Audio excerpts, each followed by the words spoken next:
Boa tarde, pessoal. Eu sou o professor Rafael, para quem não me conhece. Eu ia estar junto com o professor Igor no Hospital Evangélico para a gente aprender um pouquinho mais sobre anamnese, né? A gente conversar sobre anamnese, praticar isso bastante e discutir principalmente, né, anamnese e discutir um pouco e realizar também a parte do exame físico da tireoide, né, do sistema endócrino, mas focando principalmente em tireoide e da parte de metabolismo.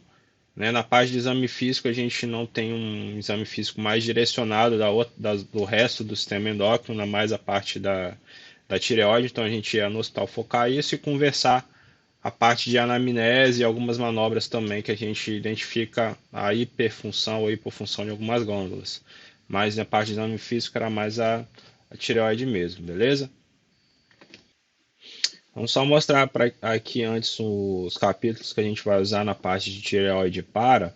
A gente vai usar o capítulo 103, né, na parte de tireoide, que ele traz tanto sintomas e sinais da hipohiperfusão e hiperfunção da tireoide, as manobras do exame físico, e o capítulo 107, que fala um pouquinho da paratireoide, também é a mesma coisa, os sinais e os sintomas, e algumas manobras que a gente usa para identificar a hipofunção da tireoide, beleza?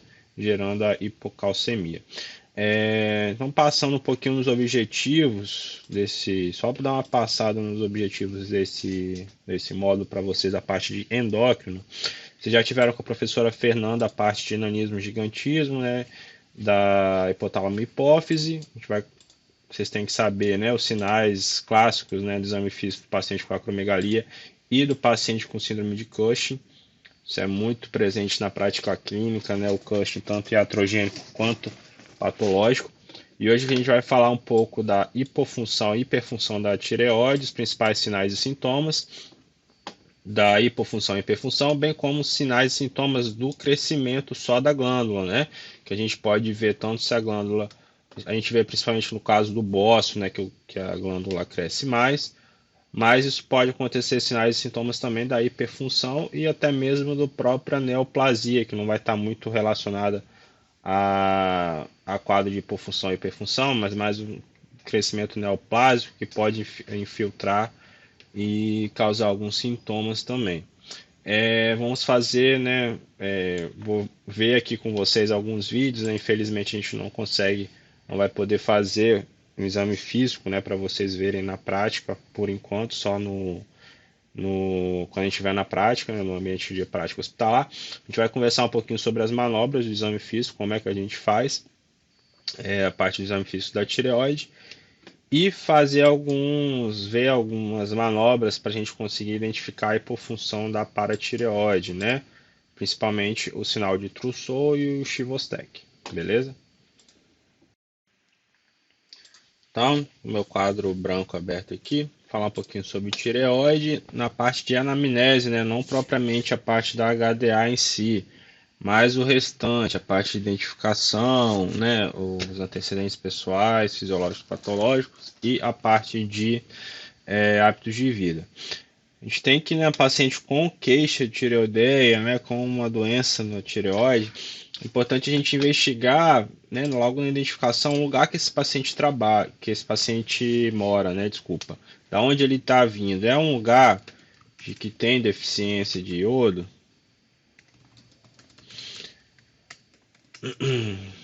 né? É difícil hoje a gente ter no Brasil algum ambiente que tenha deficiência. Difícil não, minto, desculpa. O Brasil, ele é um país, ele é um lugar onde a nossa terra, ela tem propriamente uma deficiência de iodo, né? É difícil você encontrar iodo na natureza pelo nosso país ser um país velho, né? A gente tem, né, nas formações geológicas, né, antigas, então todo iodo, né? Nossas montanhas são montanhas mais velhas, né? A gente não tem formação rochosa recente. Então, nossa terra, esse iodo já foi todo lavado para dentro do mar. Então, é difícil você encontrar na natureza iodo, né, abundante para a gente consumir e ter um nível adequado de ingestão de iodo na dieta. Então, anteriormente, né, nos anos mais passados, era mais comum a gente encontrar paciente com bócio por deficiência de iodo. Hoje em dia isso é bem mais difícil a gente achar. Por quê? Pela questão do sal. Vários anos a gente adicionou o iodo ao sal, né, o sal de cozinha normal. Então vocês veem lá, né, todo sal, está escrito lá sal iodado, e como a nossa população consome sal regularmente, né, até em grande quantidade, isso foi um problema que foi resolvido, o sal iodado. Então, se o paciente ingere sal normal com regularidade, é praticamente um diagnóstico que você descarta a bócio, né, por baixa, né, hipotireoidismo por baixa ingestão de iodo. Coisa importante também é a gente ver a profissão do paciente e o local que ele trabalha, né? São queixas coisas mais raras, né? Um paciente que trabalha exposto a iodeto, né, a corante por iodo, a substância radioativa, a iodo radioativo, né? Pode trazer alguma disfunção na glândula tireoide dele, coisas bem mais raras da gente ver. E coisas mais comuns é a parte de suplemento e propriamente medicação. Suplemento é uma coisa mais comum da gente ver, né? Se você compra, né, algum suplemento alimentar para questão de academia e tal, ganhar massa muscular ou perder peso, de procedência duvidosa, é, alguns fabricantes acrescentam tiroxina, né, dentro dos suplementos. Então é comum, né, a gente ver paciente que começa a tomar algum tipo de suplemento, começa a ter taquicardia, começa a emagrecer, e quando você vai ver é por adição de tiroxina, levotiroxina ou algum outro hormônio tiroidiano dentro do suplemento, ele faz um hipertiroidismo por adição de suplemento exógeno, né? Chega nem a ser iatrogênico, mas por intoxicação exógena. E alguma medicação que ele toma, as medicações que alteram, né, a função da tireoide. Beleza? Então a gente sempre investigar isso na parte da anamnese, fora da parte da HDA. Tá bom? E para HDA, o que a gente vai procurar? Né? A gente vai procurar os sintomas, os sinais e sintomas, tanto da hiperfunção quanto da hipofunção e do próprio crescimento da tireoide. Então, tanto nessa tireoide cresce muito, ela traz algum tipo de sintoma. Se a tireoide está crescendo pouco, ela traz. Está crescendo pouco não. Se ela está com hipofunção, ela traz outros tipos de sintomas. E está com hiperfunção, traz outros tipos de sintomas, beleza? Então, vamos falar um pouquinho aqui agora sobre sintomas de crescimento da glândula, né? O que uma glândula tireoide é crescer? Né? Ela cresce por vários motivos, ou por nódulo de tireoide, né? Por bócio, por baixa ingesta de iodo. Câncer também pode criar, câncer pode fazer, né? Câncer de tireoide pode aumentar o tamanho da tireoide. Então aqui é uma coisa mais física, estrutural, né? Não tem relação com o crescimento da glândula, não tem relação com a função da glândula.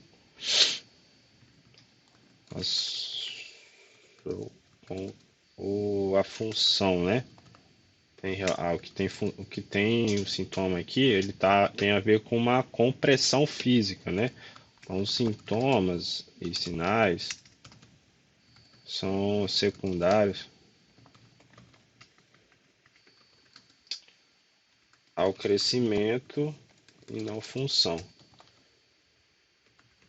né? E o crescimento vai gerando, né, a compressão em alguma estrutura que vai gerar o sintoma.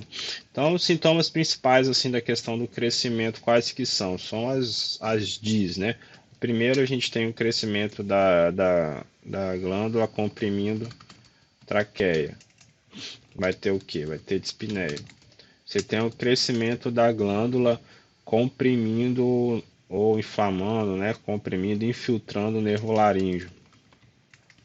Você vai ter o que? Você vai ter a disfonia, né? Ou rouquidão.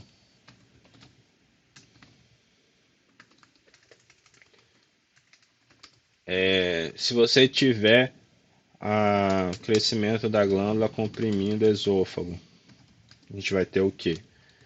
Você vai ter a disfagia, né? Disfagia para sólidos, para líquidos, etc. Então, de crescimento da glândula, a gente tem basicamente esses sintomas. Você pode ter também a dor, né? Sintoma característico também, pela inflamação da glândula, ou por, né, a glândula às vezes cresce, faz alguma hemorragia, algum hematoma,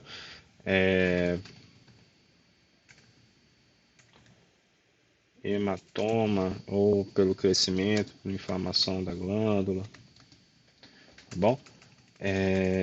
Alguma necrose às vezes pode acontecer, a glândula cresce muito, necrosa e o paciente tem sintoma. Então, esses são mais por crescimento ou própria infiltração, né? Então, às vezes a glândula aparentemente não está muito grande, mas tem um câncer que está infiltrando outras estruturas e o paciente tem essas queixas de mais por alteração do tamanho da glândula. Beleza?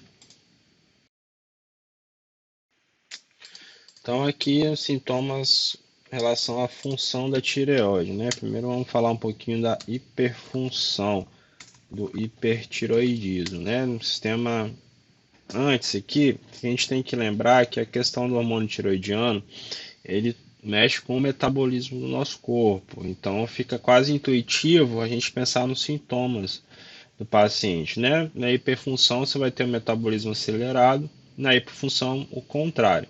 Então na hiperfunção aqui no crânio caudal, primeiro o sistema nervoso, a gente vai ter o que? Um paciente com hipermetabolismo. Vai ter um paciente agitado, né? Paciente com insônia, paciente com agitação psicomotor, agitado, nervoso, paciente nervoso, paciente com hipercinético, né? Se mexendo muito, cinesia, paciente falando, fala acelerada, beleza? E na parte de sistema nervoso central, periférico, hiperreflexia. Vai fazer algum teste, ele vai ter reflexos aumentados. Nos olhos, aqui um achado bem característico da hipertiroidismo, né? Aqueles olhos saltados da exoftalmia, né? Só que aí a gente tem que fazer um parênteses. O aumento do hormônio tireoidiano deixa mais seus olhos vivos, né? Um aspecto mais olhos mais úmidos, olhos vivos. Os olhos da exoftalmia, aqueles olhos esbugalhados. Deixa eu pegar um. Espera aí um pouquinho. Então que eu botei, né? A síndrome de Graves. Esses olhos do hipertiroidismo, esses olhos esbugalhados aqui, tá vendo? Saltados para fora, né? Às vezes até com paralisia de algum nervo, né? Da musculatura extrínseca dos olhos. Eles não são por conta do hormônio tiroidiano, tá? Essa aqui é uma doença autoimune, né? Síndrome de Graves, que começa por ter uma lesão, né? Por inflamação da musculatura retroorbitária, que acaba tendo edema, inflamação, empurrando a musculatura retroorbitária, empurra o olho para fora, fazendo com que o paciente fique com uma exoftalmia, tá bom? Isso é importante vocês diferenciarem. Não é por conta do hormônio, mas é uma reação autoimune, gerando inflamação na musculatura retroorbitária. Beleza? Então, exoftalmia. Lembrar da síndrome de Graves e das fáscies basedoviana, né? Que são essa face aqui do paciente. Basedoviana. Beleza? Então, olhos, parte cardiovascular. Aqui é a mesma coisa por metabolismo mesmo, hipermetabólico, né? O paciente vai ter o quê? Vai ter taquicardia, vai ter, né, palpitação, vai ter antispneia, os esforços pelo aumento do metabolismo, tá bom? palpitações e arritmias, qual que é a arritmia mais importante do hipertiroidismo? É a fibrilação atrial, beleza? Lembrando que se um paciente mantém durante muito tempo, né, essa arritmia, uma frequência cardíaca aumentada, ele pode fazer uma insuficiência cardíaca pela uma miocardiopatia, né, pela tireoide, pelo hipertiroidismo. Então a gente pode fazer uma insuficiência cardíaca miocardiotiroidiana, pelo aumento do hormônio tiroidiano, né? Vamos lá, na parte, né? Então, aumento de frequência cardíaca, dispneia, palpitações e pressão. Então, aqui lembrar que aumento do metabolismo, você vai aumentar a pressão sistólica e reduzir a diastólica, beleza? Não aumenta as duas, não.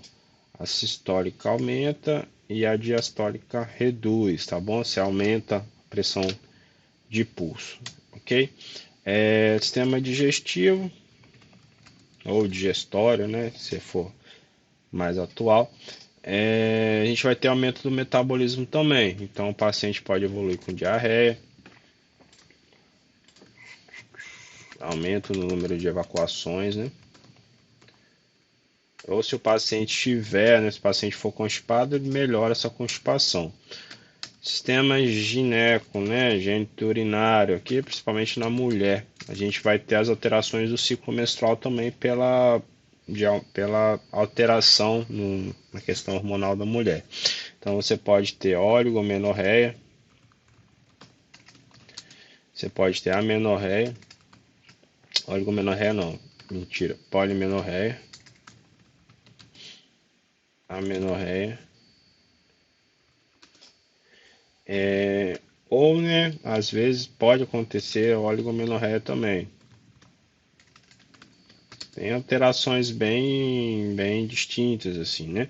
Lembrando aqui que a diferença de oligomenorreia para poli é questão de frequência, tá bom? Lembrar de poli muito e óligo pouco, né? Então você tem a menorreia se a mulher não menstrua, óligo ela reduz a frequência, né? Aumenta o intervalo de tempo entre uma menstruação e outra, e na poli você tem aumento da frequência. Então a hipermenorreia se aumenta o volume, hipomenorreia reduz o volume, polimenorreia e oligomenorreia. É isso que eu falei com vocês, tá? A parte do homem, a gente tem mais redução de libido, pode ter ginecomastia também, pela alteração de estrogênio e andrógeno, tá? Parte do sistema osteomuscular.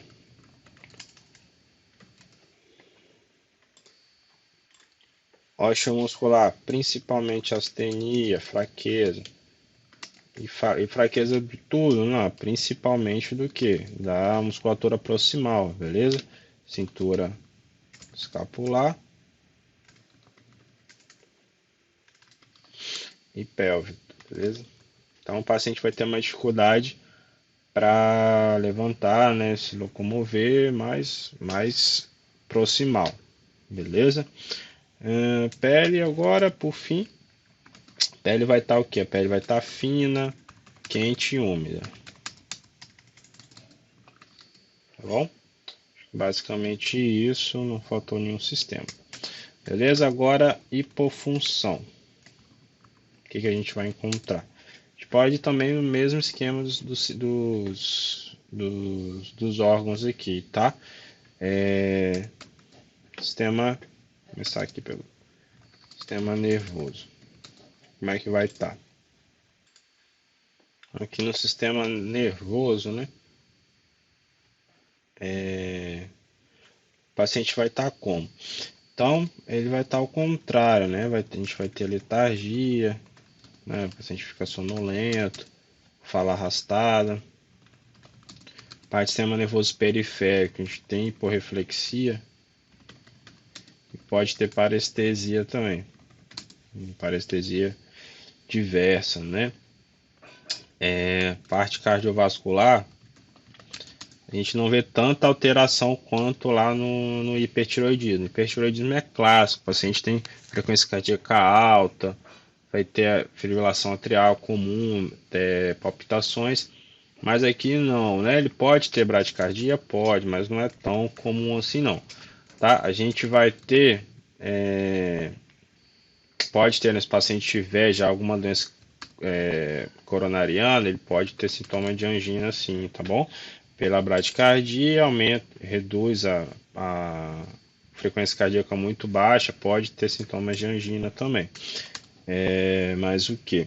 A gente tem, né, pode ter redução da frequência cardíaca, sintomas de angina, principalmente a parte de colesterol, né, muito comum, né? O hipotiroidismo fazer colesterol aumentado, né? Até diagnóstico diferencial, quando você pega um paciente com colesterol muito alto, você tem que dosar o hormônio tiroidiano dele, que é antes de começar a estatina, porque a hipofunção da tireoide altera o metabolismo do colesterol, aumentando os níveis séricos dele, beleza? Na parte de gastrointestinal, a gente vai ter, né, ao contrário, constipação, tá? Podendo até formar fecaloma se o paciente tiver um hipotireoidismo muito grave. Parte ginecológica, também tem alteração menstrual na mulher, né? Redução de libido.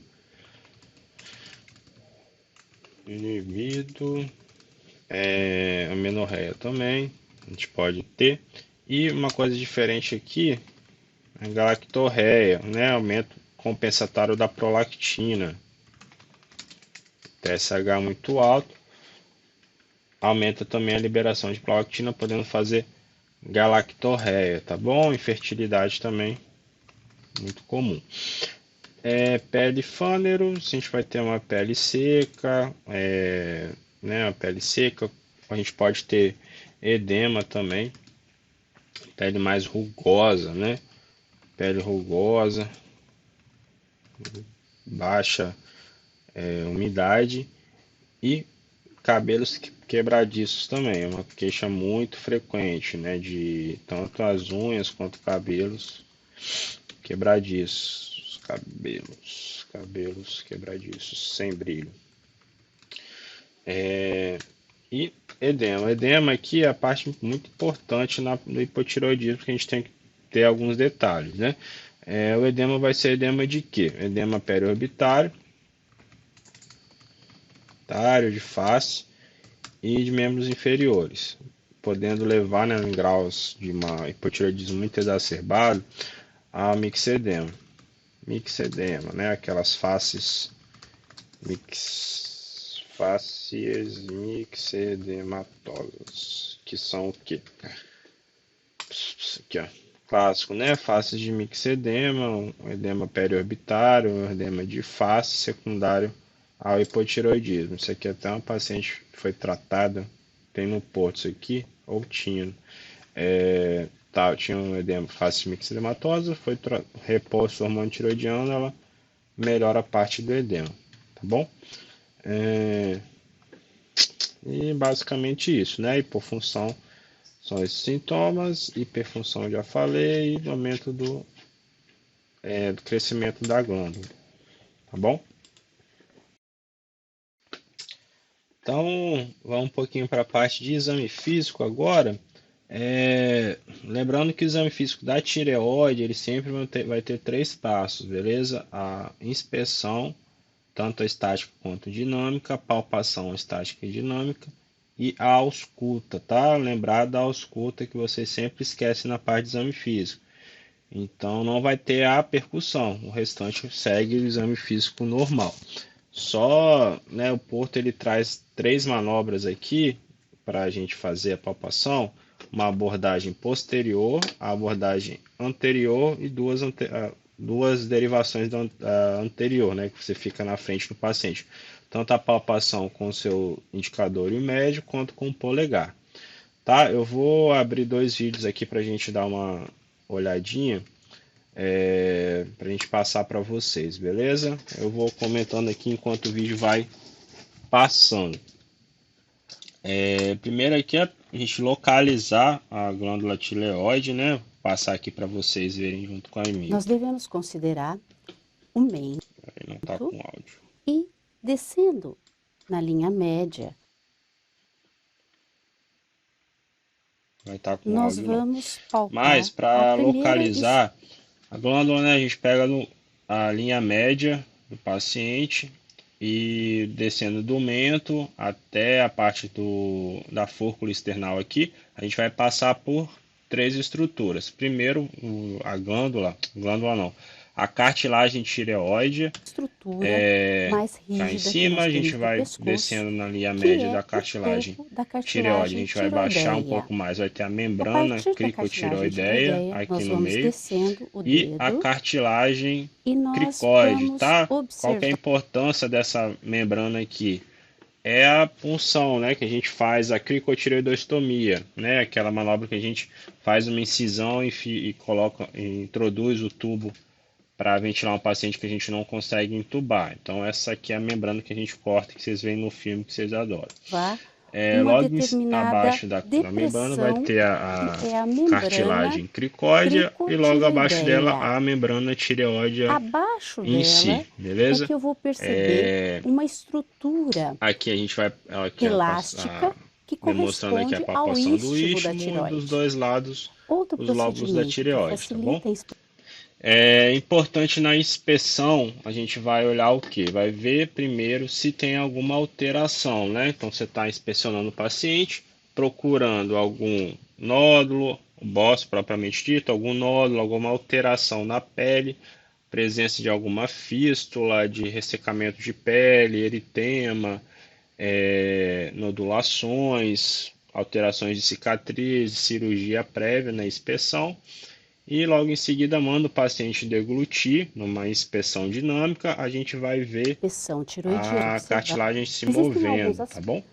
Isso, há um Passar aqui mais pra frente. procedimento, a ideia A gente pode pedir para o paciente ou engolir seco ou engolir com um Por copo favor, d'água, a gente engula. vê a cartilagem se mexendo, ok? Passando a palpação. Eu vou passar esse vídeo aqui para vocês, eu achei bem legal, bem didático o professor aqui. Ele só não fala sobre a palpação anterior com a ponta dos dedos, tá? Ele só palpa com os polegares. Mas aí eu passo para vocês como é que a gente faz isso. Inicialmente você identifica a cartilagem tireoide, que é o pomo de Adão nos homens, a membrana cricotireoideia, a cartilagem cricoide e logo abaixo vai estar o istmo da glândula tireoide.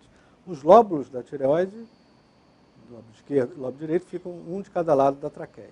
Então é nessa região que você começa a palpar a traqueia. Duas técnicas. Uma das técnicas, você empurra a traqueia com um dedo e palpa do outro dedo.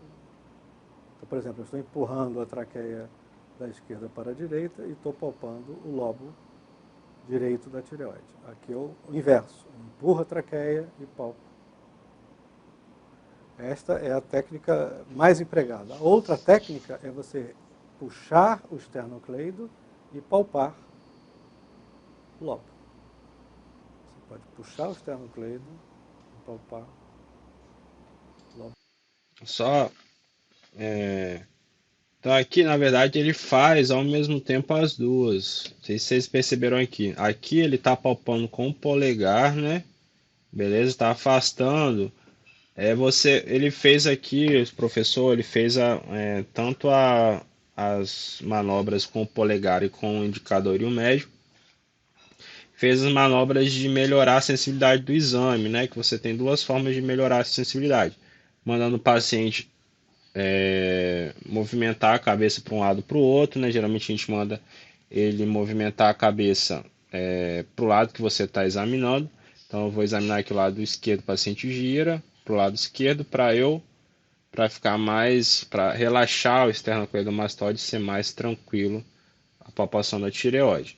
Então você pode palpar tanto com seus dedos indicador e médio quanto com o polegar, tá? Então o professor aqui ele fez ao mesmo tempo as duas, né? Então você pode fazer isso aí. Então aqui ele está palpando com o polegar.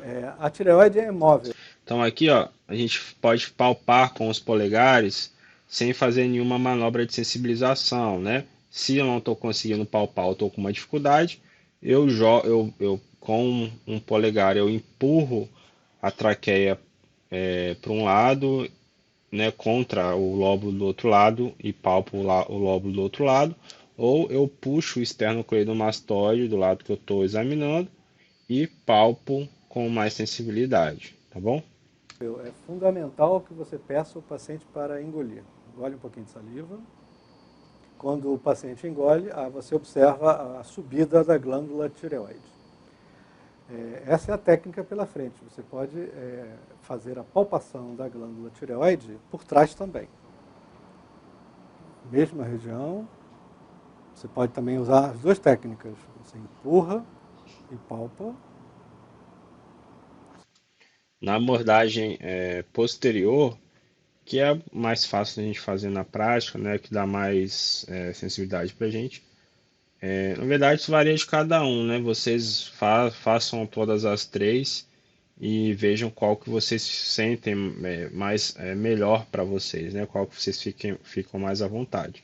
Só que aqui na posterior, você não tem o uso dos polegares, né? O polegar sempre está na nuca do paciente, você só vai palpar com a ponta dos seus dedos. Empurra a traqueia e palpa o lóbulo. Ou você puxa o esternocleido e palpa o lóbulo. Puxa o esternocleido e palpa o lóbulo. Também peça para o paciente deglutir. Engole um pouquinho de saliva. Ok. E você observa a subida da glândula tireoide. Mesmo que você não tenha palpado a glândula ou a glândula seja normal, é importante fazer a ausculta da tireoide. Por quê? Você pode surpreender sopros, né, que é o turbilhonamento do fluxo sanguíneo, que aparece em algumas doenças. Câncer, onde existe neovascularização, e também doença de Graves, que é o hipertiroidismo, em que ocorre um aumento do fluxo. Então deve fazer a ausculta da região.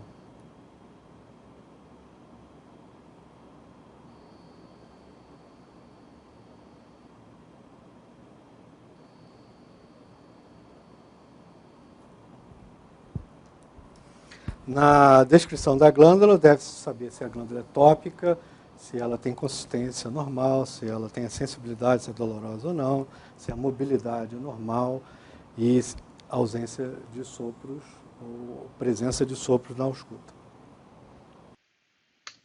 É isso, tá? Lembrem de auscultar, porque vocês frequentemente esquecem isso. Passando agora para as paratireoides, né? A gente não vai ter um exame físico específico dela, a gente vai pesquisar mais as alterações do hipo e do hiperpara, beleza? No hipoparatiroidismo, né, vai levando a hipocalcemia, a gente tem alterações agudas e crônicas. A gente vê o hipopara agudo mais um paciente que precisa ressecar a tireoide, né? Ele vai fazer cerese da tireoide. Inadvertidamente a gente tira a paratireoide junto. O paciente tem hipoparatiroidismo agudo, que é caracterizado principalmente pela tetania, é o mais comum da gente ver, tá? Espasmos musculares e alterações de contratilidade cardíaca, arritmia, beleza? Cálcio é fundamental na parte da contração muscular, tanto, né, de musculatura de músculo cardíaco quanto musculatura de músculo esquelético, beleza?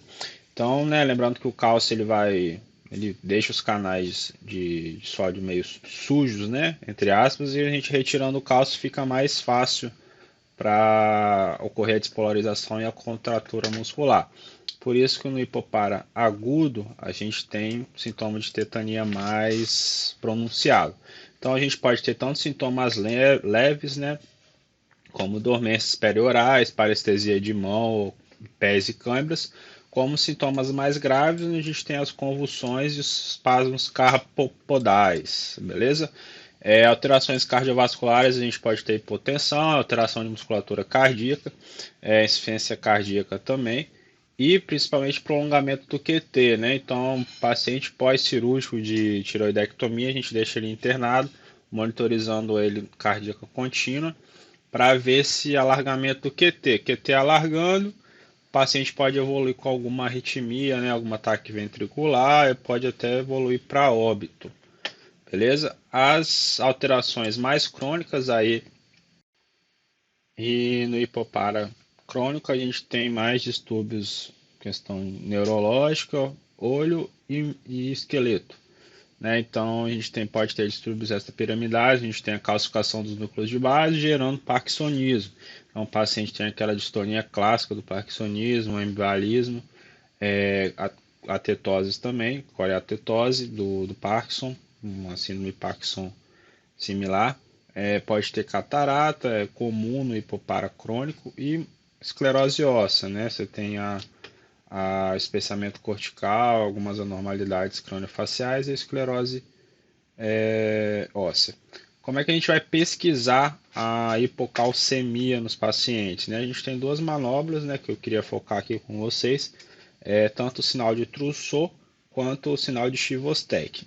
Como é que a gente faz o sinal de Trousseau? A gente mede, a gente vai desencadear com o sinal de Trousseau um espasmo carpopodal. O que é isso? Você tem um braço do paciente, ele faz o espasmo, ele flexiona o punho, abduz polegar e estende as articulações interfalangianas, né? Então faz isso aqui. A mão de parteiro também, né? Que a gente chama. Então, no sinal de Trousseau, você mede lá a pressão arterial do paciente e deixa insuflado 3 minutos, 20 centímetros acima da pressão sistólica do paciente. 12 por 8, você infla lá 140 e deixa 3 minutos, né? Você vai começar a fazer uma isquemia leve no membro, irritando a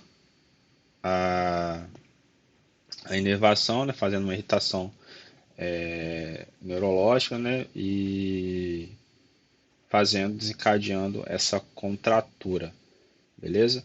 E o sinal de Chivostek também é a mesma coisa, a gente vai procurar irritabilidade no nervo facial, a gente faz a percussão direta aqui, né, na frente do pavilhão auditivo, a gente faz percussão direta do nervo facial, né, percussão direta, não é dígito digital, beleza? A gente percute o nervo, tendo a hipocalcemia, a gente vai ter a contratura involuntária da musculatura.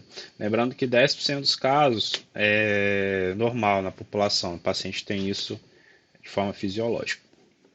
E para finalizar, o hiperpara, basicamente, né, aumento da hipercalcemia causando a nefrolitíase e a doença óssea, né, o nome específico, osteite fibrosa, beleza? Hipercalcemia, nefrolitíase, o paciente vai ter dor, dor irradiando para a região inguinal, náusea, vômito, e a gente consegue pesquisar através do sinal de Giordano, fazendo a punho percussão lombar, beleza?